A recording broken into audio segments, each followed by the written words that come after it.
Hi, ഒരുപാട് ആൾക്കാരുടെ സംശയമാണ് റെസിഡൻസ് വിസ കഴിഞ്ഞാൽ ഗ്രേസ് പീരീഡ് എത്ര കിട്ടും എന്നുള്ളത്. ഇവിടെ നിങ്ങൾ മനസ്സിലാക്കേണ്ട കാര്യം, ഗ്രേസ് പീരീഡ് ലഭിക്കുന്നത് ഇറ്റ് ഡിപ്പെൻഡ്സ് ഓൺ നിങ്ങളുടെ വിസ കാലാവധിക്കും നിങ്ങളുടെ പ്രൊഫഷനും ഒക്കെ അനുസരിച്ചാണ്. നിങ്ങളുടെ visa last end of the day ആണ് ക്യാൻസൽ ആക്കുന്നത് എങ്കിൽ 1 day to 30 days വരെ ലഭിക്കാം. ബട്ട് മീൻ വൈൽ ഞാൻ നേരത്തെ പറഞ്ഞ മാതിരി ഇതെല്ലാം ഡിപ്പെൻസ് ആണ്. ചിലവർക്ക് 2 days കിട്ടാം, 2 weeks കിട്ടാം, 90 days അതായത് 3 മാസം വരെ ഗ്രേസ് പീരീഡ് കിട്ടുന്നവരുണ്ട്.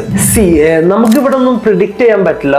ഇമിഗ്രേഷൻ ഡിപ്പാർട്ട്മെന്റിൽ നിന്ന് എത്രയാണോ ലഭിക്കുന്നത് അതുപോലെ ഇരിക്കും. സോ വിസ ക്യാൻസലേഷൻ ആയി കഴിഞ്ഞാൽ ആ ഡേറ്റിന് എക്സിറ്റ് ആവാം, അല്ലെങ്കിൽ വേറൊരു വിസയിലോട്ട് ചേഞ്ച് ചെയ്യുക. അല്ലാത്ത പക്ഷം ഫൈനും കാര്യങ്ങളൊക്കെ വരുന്നതാണ്. So be safe, have a nice day, by.